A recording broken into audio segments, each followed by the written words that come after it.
us to give each speaker some time to speak, but so that everyone can speak, that we be mindful of how long we're speaking, and that we give time to let what someone has said be heard before the next speaker chimes in.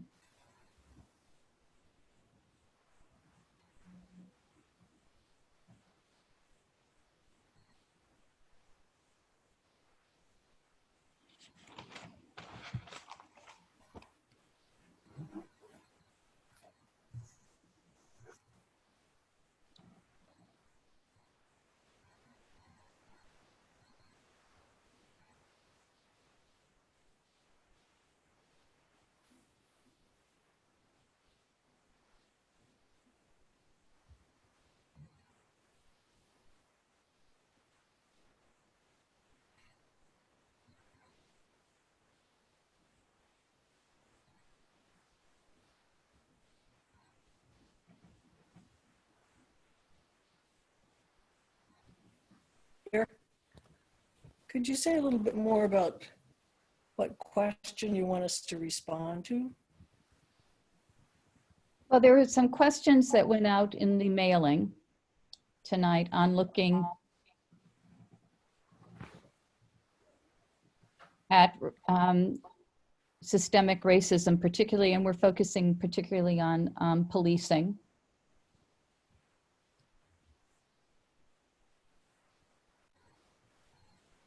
And to look at perhaps how we are experiencing or witnessing policing and how it relates to Quaker testimony. As a faith community, what is our response?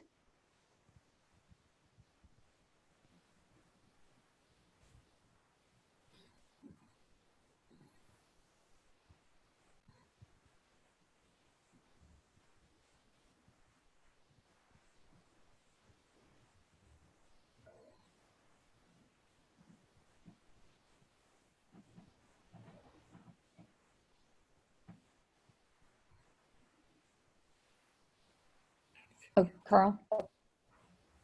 This might be helpful. I'll just read out loud one paragraph from what was sent out. Okay. And it reads, "This seeker session will be an opportunity for us to discuss and explore our emotional responses to the calls to radically reimagine policing and the criminal justice system in our communities. What is our relationship as individuals and as a faith community to systemic racism, and what is on our hearts right now? Our hope is for this session to be a time of deep listening to one another and to the Spirit as it moves in our meeting. In what ways are we feeling convicted and conflicted, and how do the calls for change to our current systems of policing interact with our Quaker testimonies? Can we say as a faith community that racism is inextricably part of policing in America?"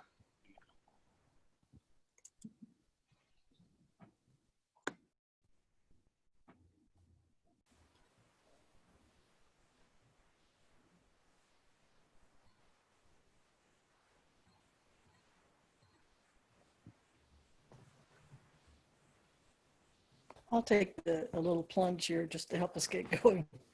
At the end of the Civil War, there were 3 amendments added to the United States Constitution. One of them ended slavery, finally, because the Emancipation Proclamation did not free all the slaves. The slaves in the border states were not freed. Can everybody hear me okay? Can you hear me okay? So the 13th Amendment finally made slavery, abolished slavery except in cases where it served as a punishment for a crime that someone had been convicted of in a court of law. The second of those amendments was the 14th Amendment, which is the most important. The fifth was the 15th Amendment, which gave voting rights to Black men, not to Black women, and not to any women. The 14th Amendment said that people, citizens, and all freed slaves were now citizens, were to get equal protection under the law. And that's the problem we have. That even though that amendment to the Constitution as a basis for US law said that everyone is to be given equal treatment under the law, what we've seen is unequal treatment under the law. And that has to do with what's happened in the courts and as well as what's happened in policing. So that's my, being studying American history a lot recently, that's my long view of how we got into this situation, that the Reconstruction failed and the promise of the 14th Amendment, as hard as some people have tried, has not been fulfilled.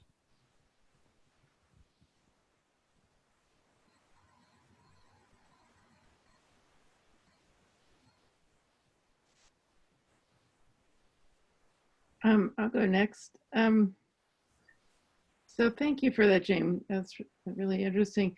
And was just doing a little reading on sort of the history of policing because I'd heard a number of times that in this country that police departments were started as a result of the Civil War. And so I was doing a little reading and what I read is that that was true for the southern states, that police departments were set up to capture slaves. In the north, it appears the history is a little bit different, that there were night watchmen and constables, volunteers, and then with urbanization, as cities grew bigger, they needed a full-time paid police staff to keep up with the additional public safety issues which came with urbanization. So the history was a little bit different in the North and the South. But nonetheless, as we all know, the history of slavery and all of the residual effects of that do live on today. In terms of what we've got with the police now, though, my sense is we have just seen horrific things happen, particularly lately. And there's an enormous amount that we never see. So we see we're seeing some pretty bad stuff right now. I feel like, though, that not being in the police department, I have a very partial view of police just based on my own personal experience and what I read in the news. So I don't feel like I have the authority to pass judgment on all police departments. Certainly what I read in the news in terms of a lot of the things that we've all seen are horrific. But my guess is that there's a lot more. So I don't feel like I'm an authority because I'm not, anyway, for those reasons. I also just had a very odd personal experience 2 days ago, which was really surprising. There was a guy who was parked right on the street outside where we live because the people across the street were taking down a tree, and we have a tree that needs to be taken down as well. So I thought I would talk to him, and there was a pickup truck, and on the back of the pickup truck was a bumper sticker saying, "Police lives matter." And my initial thought was, oh boy, I was going to be encountering a sort of real racist white guy in there, and I'm not sure what was going to happen. Anyway, when I walked up to the driver's side window, the guy rolls down his window, and he was an African-American man. So I thought, okay. So here was an African American man with that bumper sticker. I didn't want to get into it with that. I was more interested in the just kind of what the situation with the tree was. But I share the story to say that I think from both what I've read and this teeny little incident the other day, I think we may, as a meeting, have different views around what needs to happen with police and how African Americans see police departments and what their different experiences are. Certainly, there are a lot of African Americans on the police department as officers in New Haven. So I guess the bottom line that I'm feeling is this is very, very complicated. It's not like there's kind of an easy answer to this. I'm encouraged that like Boston is doing some shifting of funding to other places. I think some of that could be a really useful thing. I very much disagree with the notion that you can completely defund a police department and have no police at all, because I think there are a lot of people who without an enforcement arm would do bad things of any race. And I think our president is exhibit A in that regard, who just tries to get away with murder. So I guess the bottom line for me is I feel like this is a really complicated issue that I don't know that I personally have any more authority than anybody else to say how to make the police less racist.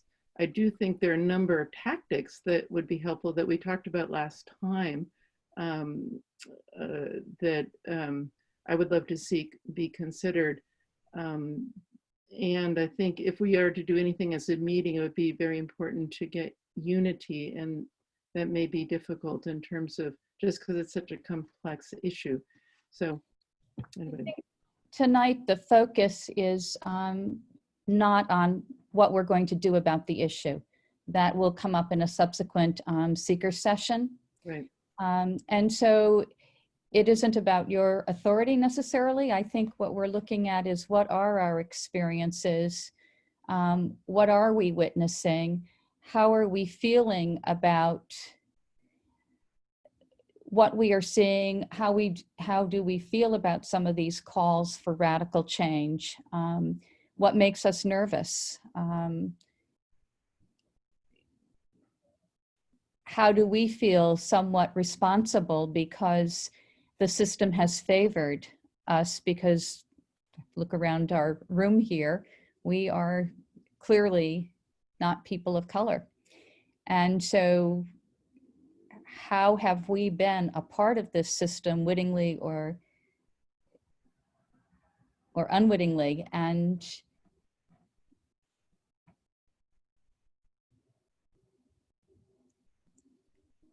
how do we confront that within ourselves and within our own community in terms of how we feel about what's going on now and what changes are going to affect us and how that would affect us? Paul?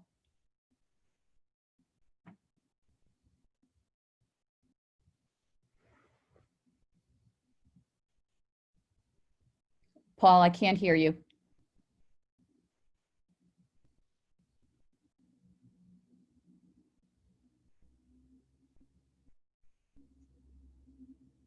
Okay, so one thing that I've observed, and I wouldn't call this a personal observation strictly, but I think we were all awoken by the death of George Floyd and other deaths recently, and the echoes of deaths at the hand of unarmed, mostly Black men, police over the past decade, which just reflect a much longer pattern. But George Floyd seems to have been the straw that broke the camel's back, in a sense, that really woke up a nation in ways that we haven't been woken up to racial injustice since perhaps the civil rights era. And I'm not an optimist generally. I describe myself as cautiously pessimistic. But the other thing I observed is that a police accountability bill was passed by our representatives in the course of 1 week. And that bill responded to many, not all of the demands of Black Lives Matter, but many of the demands. It was not focused on defunding, it was focused on accountability. And so, you know, one thing that makes me feel, just as Jane, you were talking about the 14th Amendment, okay, now we have a bill, now it is incumbent to see that that bill becomes a reality in each of our towns. In New Haven, well, anywhere really, I think it's unrealistic for Quakers who we have denounced or renounced the use of outward weapons for centuries. Unrealistic, I think, to think that that's going to happen here. However, to see New Haven take the Cahoots program in Eugene, Oregon, where social workers and others are now going to be responding to some calls that are not of a violent nature, that's a step forward. So I find myself strangely more optimistic than usual. But I see the issue of the police is a complex one. Many people I've spoken to in largely Black communities in New Haven, and I've heard them talk about this in articles, and they are afraid of the violence that is, the gang violence and other violence. They do want protection. So it's not simply a matter of just eliminating the police. It's a matter of looking at the police in the context of our whole racial unjust system and the criminal justice system. So the police will arrest you. They might shoot you too, but they'll arrest you, and then they'll put you in the Whaley Avenue lockup, okay, where you might not be able to afford to get out of jail, okay, while you're waiting for trial, which could take months and months and be away from your family and your job. So again, to be a little bit of an optimist, we have a Connecticut Bail Fund, a wonderful institution, very small, but the start of something really amazing. So I guess without taking too much more time, I feel that we have some, without going too much into the action phase, to say what I've witnessed is terrible, what we've witnessed is terrible, but we're also witnessing some solutions. And I think we need to ally with others who are working on those solutions, because we're just a small group of people. We've done individually and even together some amazing things. But we need to look to others for guidance. And I think we can help to make a tremendous difference. The Quakers have always been outsized, not always, let's say when it comes to suffrage and abolition, we were outsized in terms of our numbers, so we can do it again.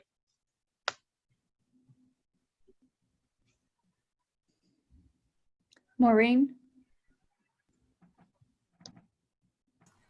If I could turn it back to the purposes of this evening, thank you, Thayer, for, and I would agree that an astounding moment for me personally, emotionally, in a getting in touch in an empathetic way, was George Floyd's murder. It really was that wake-up call. And what the last few months have been was a struggle to understand how my normal way of responding to some kind of a public crisis that frankly was not on my street, was not in my house, but was very moving. And as we've already heard tonight, we tend to jump into what's the next steps. We find it very hard to sit with the grief, with the pain, with the fear. You talk about changing a major institution in this country called policing, and it's bound to raise, well, what does that mean for each of us? It's not going to be just in the cities. It'd be very unfortunate if it was just in the cities, in fact. It's about time that white people got a little scared and stopped living off of our privilege. And that's a lot of the reading. I've told some of you, we've been reading this book, Caste, and it is so clear that policing was not just in the South. It's part of a deep institution. It's not the only institution. Our schools, our healthcare systems, they're all deeply racist because they were built upon white privilege.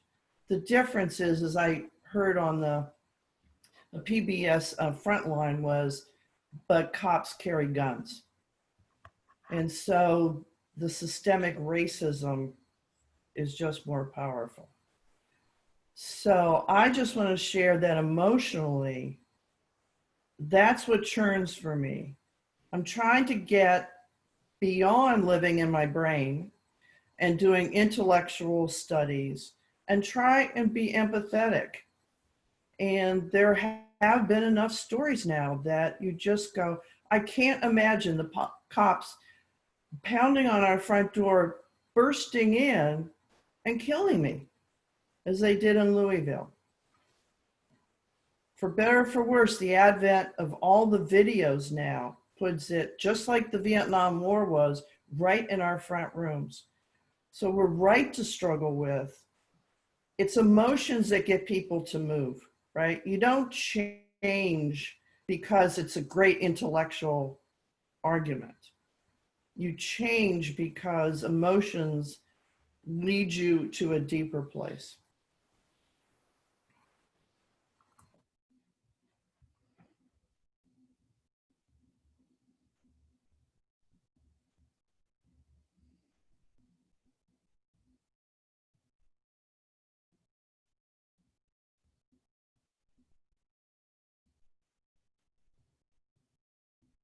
Carl? Thank you, Thayer. I've been reflecting on what really hit me the hardest, and to me, the stark contrast in response to Jacob Blake in Kenosha, Wisconsin, and Kyle Rittenhouse shook me more than anything. And it wasn't the fact that Jacob Blake was shot 7 times. That was perhaps commonplace. It was the fact that a vigilante took it upon themselves and to shoot 3 people and murder 2, and was allowed to walk away and go home and sleep in his bed. And that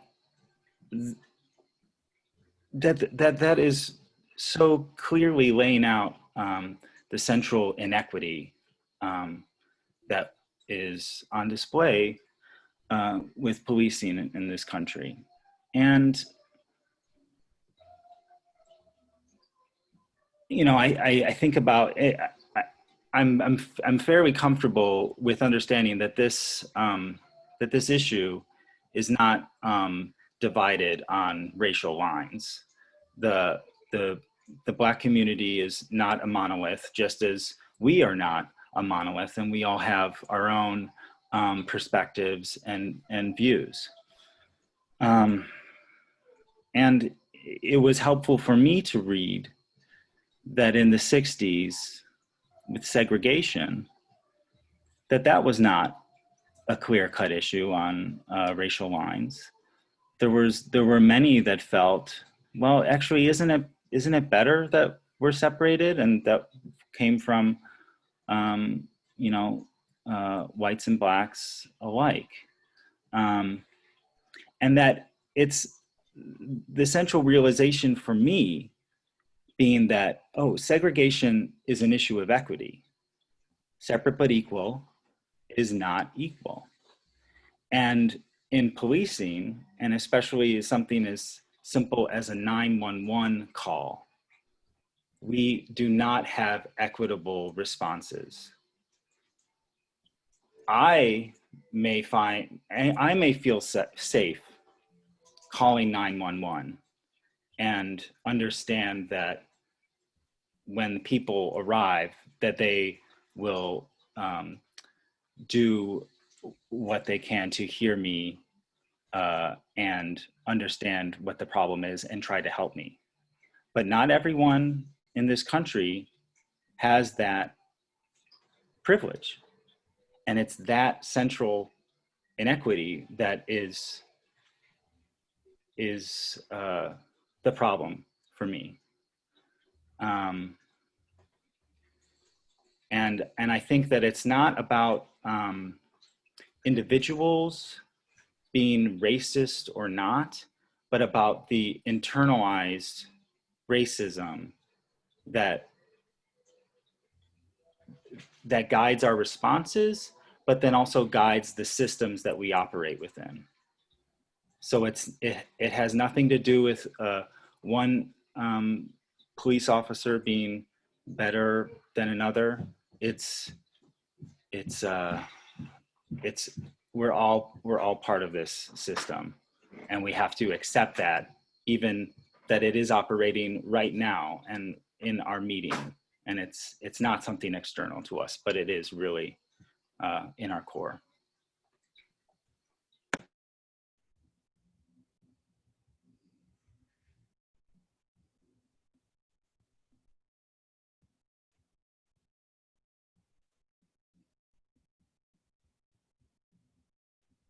Stephen?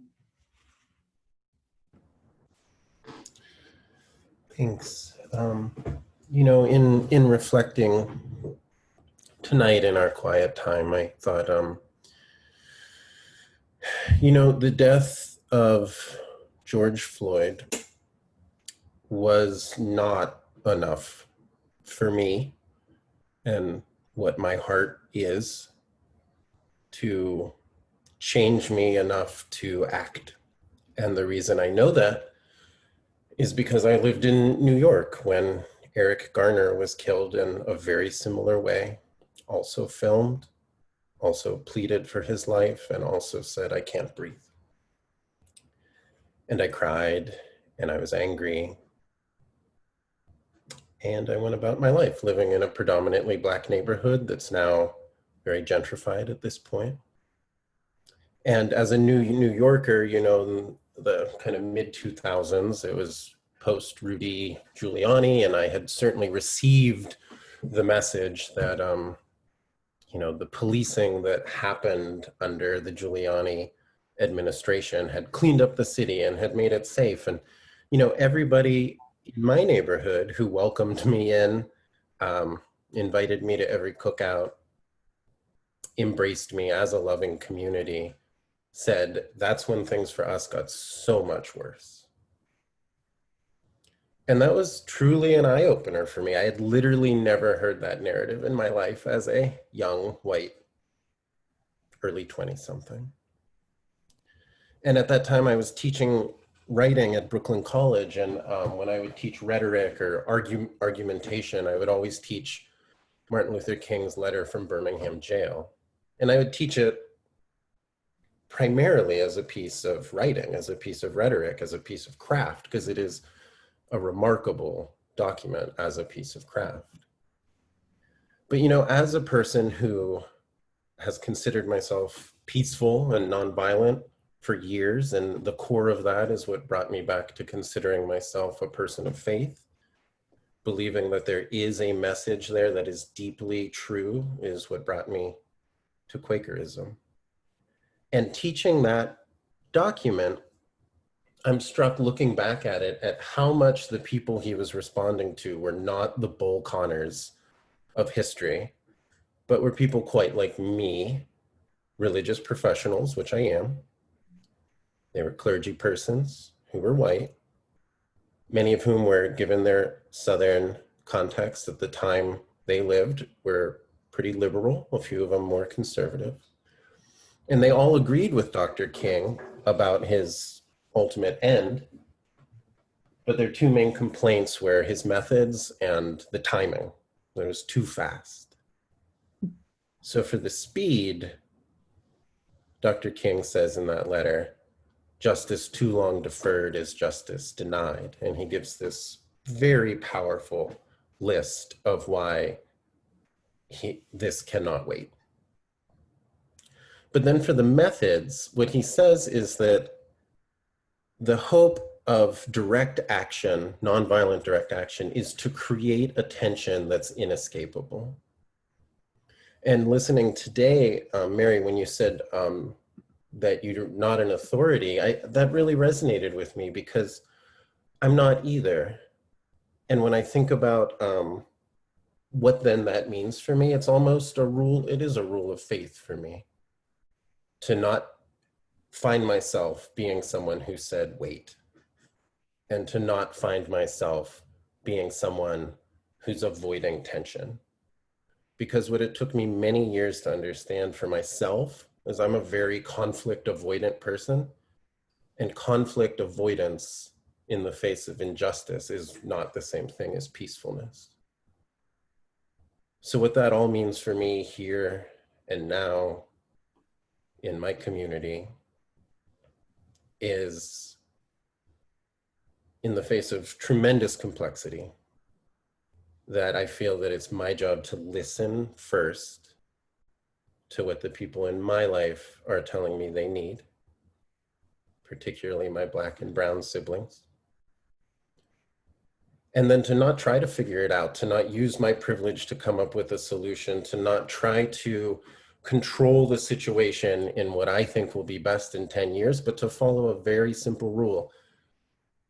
Does it promote justice? Is it peaceful? And true peaceful, not that conflict avoidant kind that allows systems of violence to persist. Because as Dr. King said, that the greatest hurdle for racial justice in the United States, he started to believe, was not the virulent racist, but rather the white moderate. So for myself, having experienced watching these videos, but more than that, listening to the people I care about, the people I love, I'm really okay not having many answers. And what I'm trying to do is just listen and act. And as long as it's out of those things, I'm just taking one step at a time.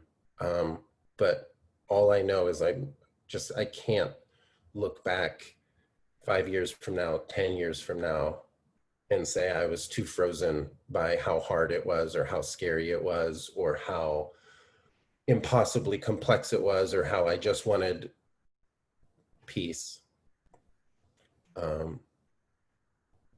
And when I was at these recent protests, I was struck by just how spiritually minded the leaders of some of these youth coalitions and Black Lives Matter were. And when they said, okay, white people who are here with us, this is your chance to leave if you're not comfortable, and that's okay. But for those of you who choose to stay, we need you to use your bodies to stand in front of us and protect us from the police in this bodily way of using your privilege for good. And that's where my mind and that's where my heart are. And I'm doing a really bad job of it day to day, but I'm trying. And I'm really thankful for this chance to talk about it together and hopefully to offer each other the support to try together. Thanks.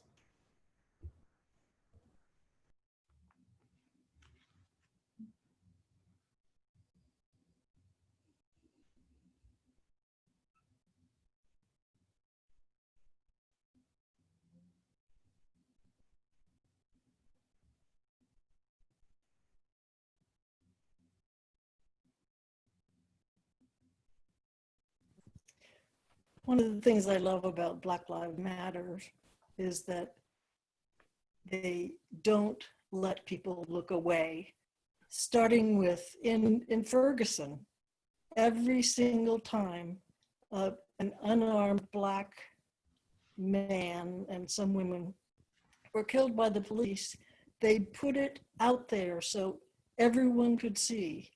And all they did was shine a light on it. They keep doing it so that for me, George Floyd was just the end of, or part of a long secret that's been going on for a long time. But one of the non-violent ways, just what you're saying, Stephen, is that they just put it right in your view and you cannot look away. They won't let people look away.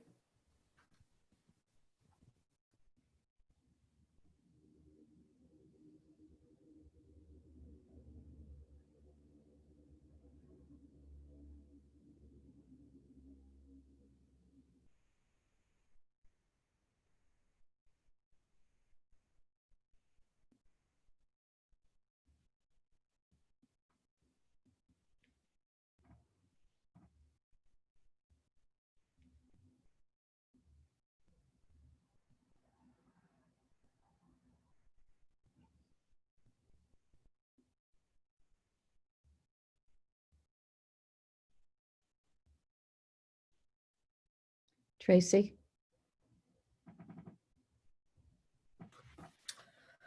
Hey, everybody. Not sure exactly, what I really have to say about all this, but I have had some fairly direct experience working with the police department in New Haven over several years as a mental health professional, and even to some extent being a part of mental health training for police departments, and also part of the Civilian Police Academy in New Haven, which I don't know if it's operating anymore or not, but kind of a little mini course that people could go through, run by the police department to give folks an idea of what policing is like, and with some opportunities to do some drive-alongs, ride-alongs with police through that. And, those are all very much eye-opening experiences, certainly. But probably it all, for me, the thing that was most significant was when I worked on a homeless outreach team and was partnered with my Black partner there, who, our first kind of big conflict was, when our bosses told us that, our backup when we're in the community and when we have any problems or what do we do? We have to call the police. And our team was split right down the middle, who would and who wouldn't call the police. And Black folks on our team wouldn't call the police, and the white folks all would, and it was a great jumping off point for us to kind of figure out how do we work as a team with those kinds of histories that we all had and carried with us, and learned from each other kind of how that had been, and we had to before we could really move forward with any kind of plan. So I guess my feeling about the police is that they're just one little step in this whole big mess, And I've said to people many times, if you want to experience just 20 minutes of like unbelievable injustice, go to the New Haven court any day of the week and sit through the arraignments and see the 35 Black people and Spanish folks who are being arrested every day and who don't have an opportunity to post bail for the most part. And just look at who's being arrested every day in our city, and it's there day after day after day after day.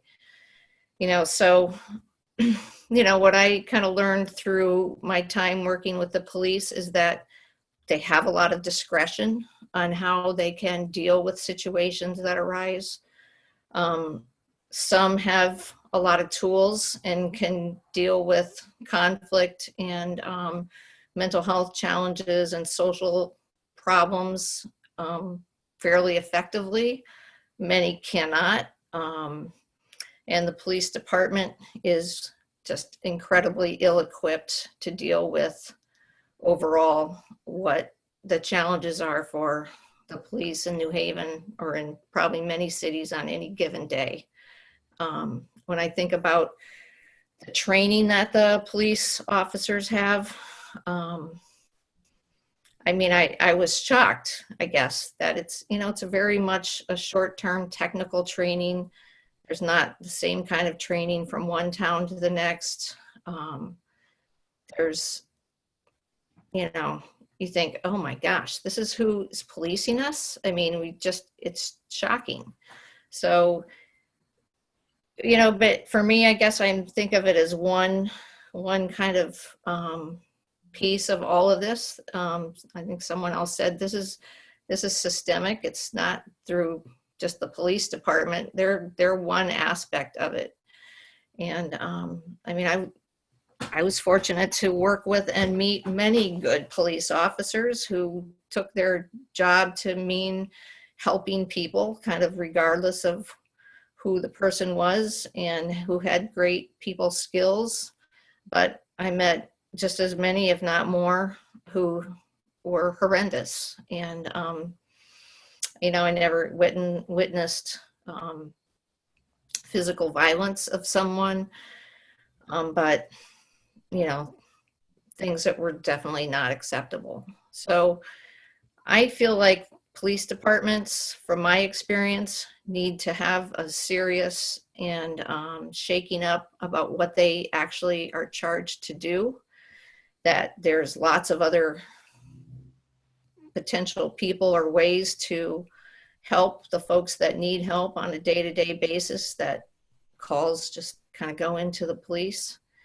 And I recognize at the same time that I feel like, my first backup is to call the police if I needed something, and I feel like I would receive the protection that I know many people wouldn't have an opportunity for.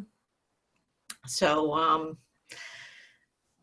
I don't know. I feel pretty conflicted about the whole thing, but I do think you could, I've got all my ideas about how you could reshape policing in Connecticut or, across the country. I know we're not talking about solutions, but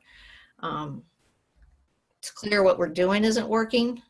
So I think that has to be saying something in itself. I think that's it for me.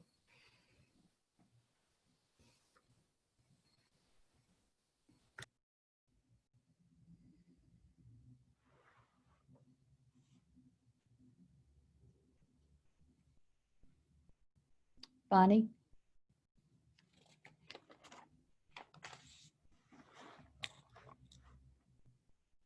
We can't hear you, Bonnie.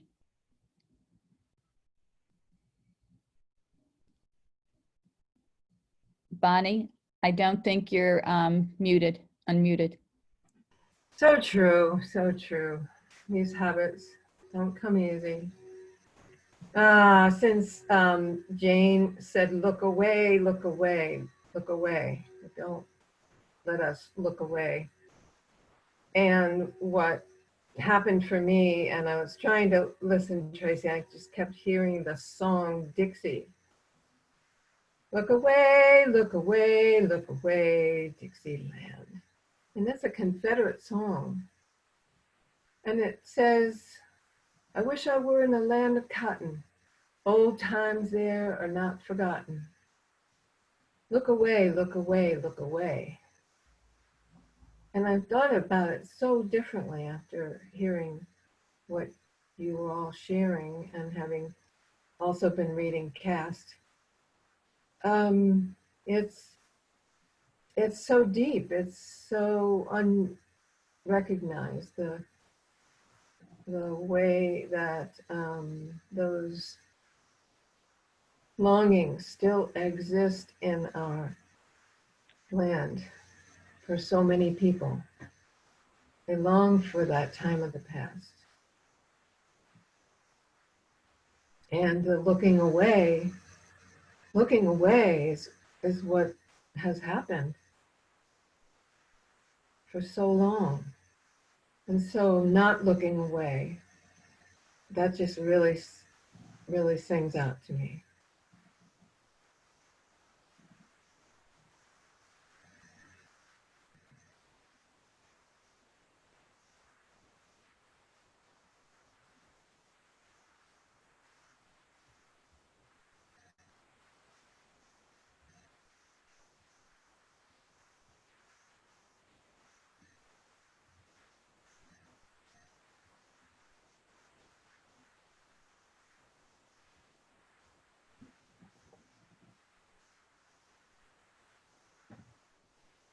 Well, if I might step out of the clerking role for a minute, I have to say that having gone with police on domestic violence calls, those are just incredibly frightening calls to have to make and extremely dangerous. And for me, over the years, what I seem to feel is this escalation of violence with guns and how guns have created a major problem, even for the police, because they're just everywhere. What shocked me so much about the incident with Rittenhouse was that this was a 17-year-old kid who had guns that he shouldn't, in my opinion, have had. Plus the thought that he was mature enough to handle them and to go into a situation to which he may have had a personal call. But the other issue that really comes home for me is the number of situations in which the police are called and are the first people there to deal with a mental health issue for which most of them are not well trained. And I feel that as I look over the years, we have abdicated our responsibilities as citizens so that more and more gets heaped on a particular group of people, the police, to do work for which they were not clearly trained. And yet there are other people who have that training in education and could be called out in those situations. And then I look at my own personal experience when we went through some mental health issues with my granddaughter, and the mental health professionals in New Haven, this is Yale Child Studies, Clifford Beers, and if you were to call 211, was to call the police for the acting out behavior of a 7-year-old. And our mental health system is not set up to attend to the needs of the lower class people. Try and get a psychiatrist, a child psychiatrist, to work with people who don't have insurance, or they have insurance, Husky, which quite frankly pays quite well for psychiatrists, but they don't want to be bothered with having to set up an account. And you begin to see how systemic and how far-reaching beyond the police this is. And so, you know, I sit here and I think we have a responsibility, because most of us are professionals, to step forward and say, you know, we have really abandoned one another and in helping one another, and have said, just let it fall back to the police to be the people who have to come out and deal with whatever situation comes up.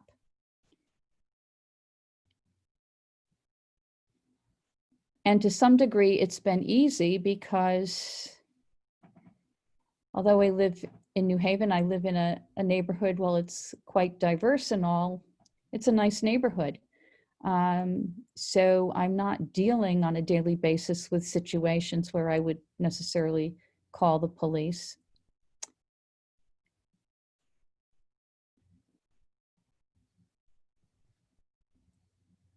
But I think we've just generally let it go and say, let this other group of people be the ones to bear the brunt of all the problems that happen, and it can get sorted out later.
Barbara? So I'm not sure I have a really coherent story to tell, but I started this recent journey on grappling with my own white privilege and a lot of conflicting feelings about the police with the death of George Floyd and the horror of it. A friend of mine lives in Minneapolis, and she texted me pictures of the first night's protest, and who knew that it was where it was going to grow from there. The second night after that, I was on a book group with Friends General Conference, where there were people from all over the country, about 20 of us, that were reading the Book of Joy about the Dalai Lama and Nelson Mandela. And we were all white, except for one of the facilitators who was Black. And she was totally overcome and grief-stricken over what had happened to George Floyd. And I found myself grappling with not being able to feel that visceral reaction to it, and maybe not even understanding it in a visceral way. And I got angry at myself because of that. I felt like I should understand it, but I didn't. And then I got involved with the racial justice group, and it really kind of took me on an emotional journey back to my childhood to start with. I grew up in the South in the 1950s and was steeped in racism. It was just part of our lives. And some of you know the story, but I went to Catholic school, which was the only integrated schools, one of the few integrated schools in the city of Norfolk, Virginia. And when I was in first grade, we spent a lot of time standing out on pavement while the police searched the building for bombs, because we had been threatened because we were an integrated school. And I didn't get it as a little kid. It never occurred to me that life for those 2 or 3 Black kids who were in our school of hundreds of children must have been tough. And I sort of threw it into the back of my mind. So I was a witness, but didn't really act on my own witnessing until very, very recently. So in our racial justice group, I found that I've slowly started to gain a much better emotional understanding of what it must be like to be afraid in your own country, to feel like a stranger in your own land, and how incredibly horrific that is. So it's sort of been a slow Quaker-like process of sort of gradually beginning to understand. I feel somewhat conflicted about the police too. So here in Brantford, we've had a lot of car break-ins lately. And Jerry and I have been talking about, well, who would handle that? Is that something that people in the community would handle? Would I sit outside at night with a flashlight waiting for those guys to maybe come and break in? How do you handle that if there are no police? But on the other hand, you have all this horrendous, incredibly horrendous racist behavior that needs to be addressed. So I have no answers, but I will say that I have gained an emotional response to this.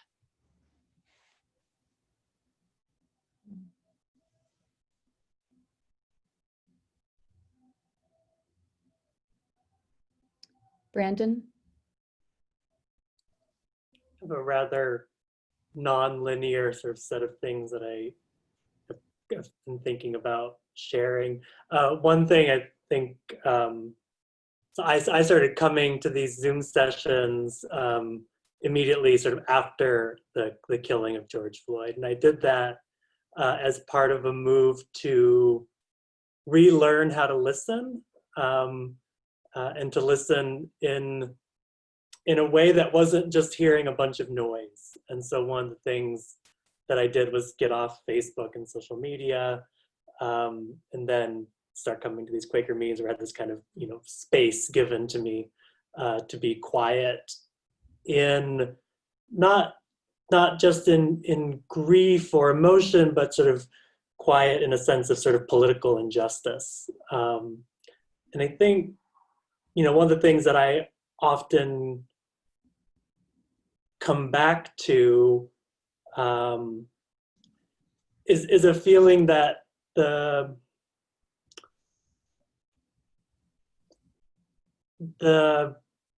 my own feelings against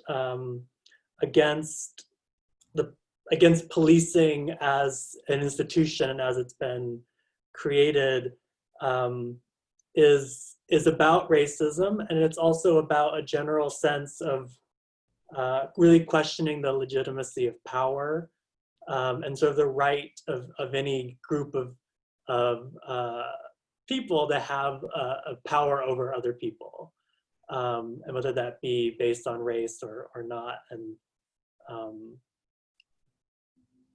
don't know if I necessarily have a point to that, but one of the things I find myself often feeling in these conversations about policing is something much broader and more nebulous, where I'm just I'm irreverent to the authority invested in some subsect of the population, and then the authority given to certain laws that I never had any opportunity to consent to in the first place. And I think that's a lot of where my thinking goes on this. Within that space that I've been trying to create to digest this and understand.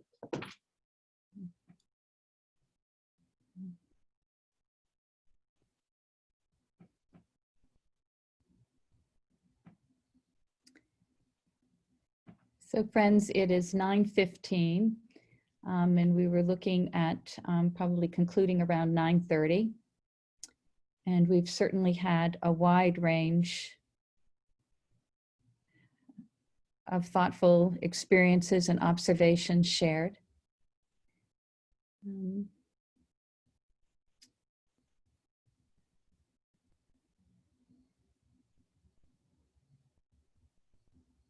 I think it's hard, and I think that as we've come into the last half hour, I think it's become easier for people to take a look at how each of us is personally affected or has been affected. But it's a difficult topic to look at how, and to sometimes be able to see clearly how each of us is privileged.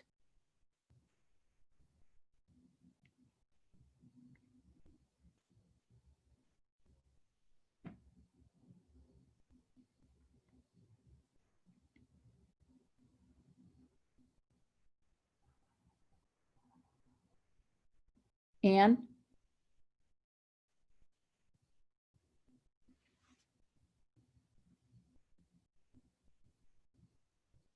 Anne, did I see your hand go up? But I don't hear you.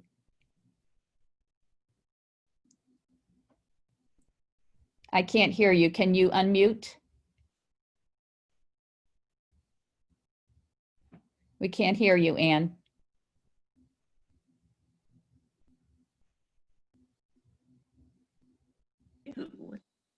All right. Can you hear me now? Yes, we can. Okay, good.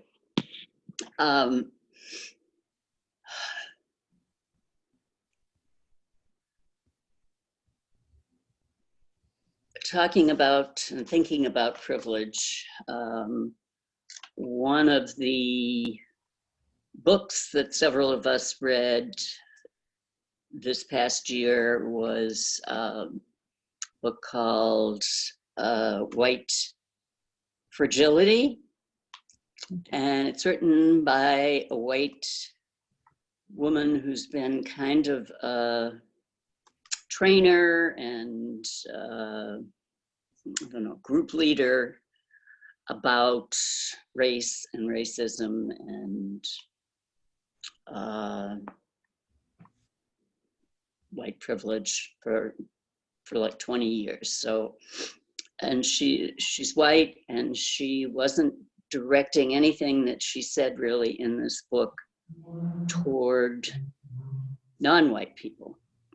She was talking to white people about what it means really to be privileged. And,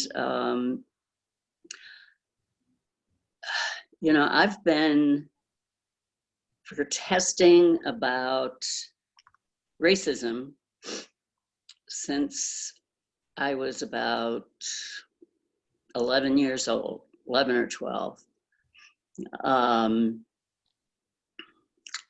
And that was at a time when not very many people were protesting about it. It was in the sort of late 50s. And I got upset because I read something in the paper in Boston about a boy in Georgia who had shot and killed the owner of his family's sharecropping business.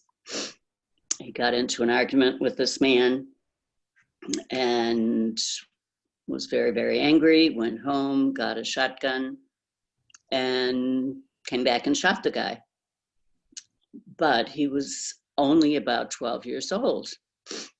and he was sentenced to be executed. And I remember, reading in this article that people really from all over the world were writing to the governor of Georgia to say, this is wrong, this is a child, he should not be executed, you just can't do this, or don't do it. And so I thought, that's definitely true. I'm going to write a letter to the governor of Georgia, and I did. And I realized I never found out whether he was executed or not. But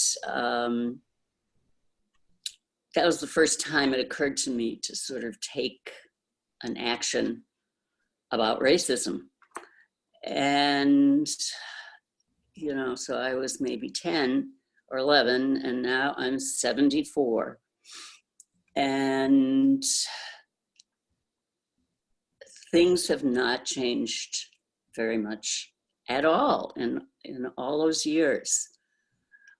But what I realized after I read this book about white fragility is that during that entire time, I and many other white people were given the advantages of being white at the same time that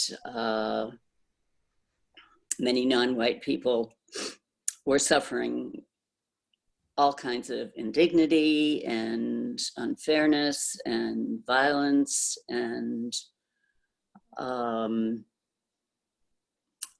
just things that I've never had to deal with, really. And many of us have not had to deal with the kinds of oppressive actions that many non-white people have had to live with for their whole lives. And it's just really distressing that I'm still, kind of just now getting to feel more of the reality of what it is to be white as opposed to non-white in our country, and all the things that just don't happen to people like me and do happen to people who are Black or brown, even children, even people who have never done anything that they deserve to be punished for.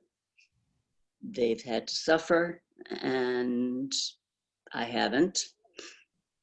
And it just seems very strange to me that it's taken all of us, meaning white people, of good intentions many times,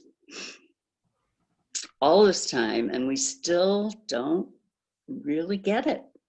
We just kind of live in a situation where non-white children are suffering every day for all kinds of reasons and in all kinds of ways.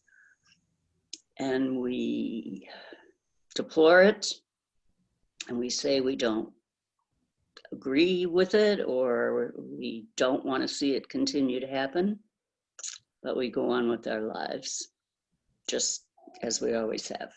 And that, I don't know,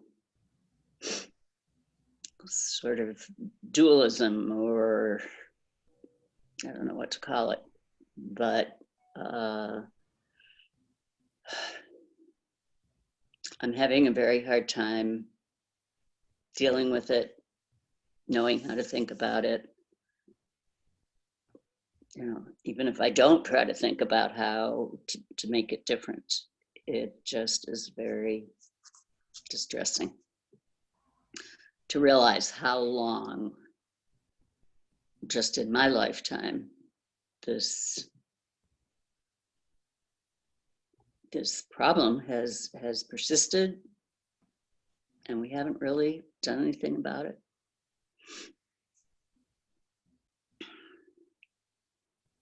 So those are my thoughts.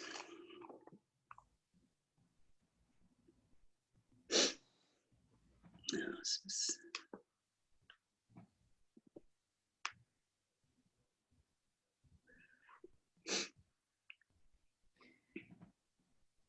Let us take our remaining time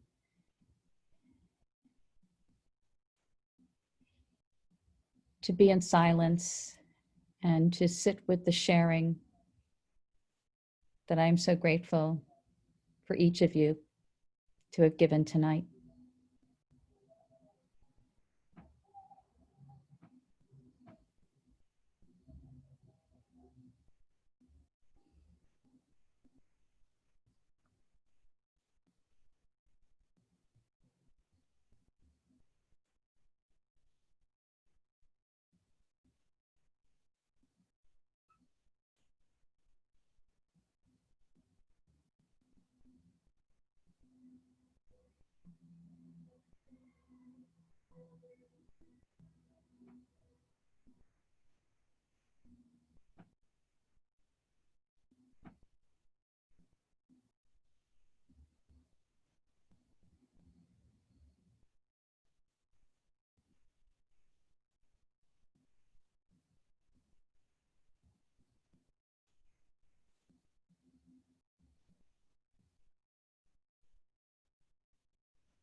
So I want to thank everyone for participating tonight.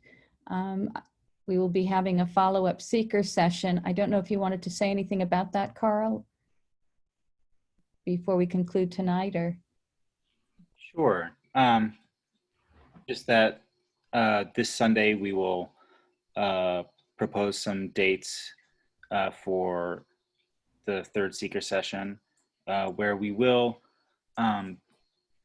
try to answer the question of how will we act. So, you know, taking into account what you all have shared tonight, how do we choose to act as a meeting, if that's possible? And that the Racial Justice Working Group will, for this one, assemble a range of resources that do try to address the question of how can we solve some of these problems. And we'll do our best to get those to meeting in a timely fashion so that we can all absorb them in time. I think that's it. Thank you, Thayer, for clerking tonight. Good night, all. Thank you, Thayer and Carl. Everyone. Good night.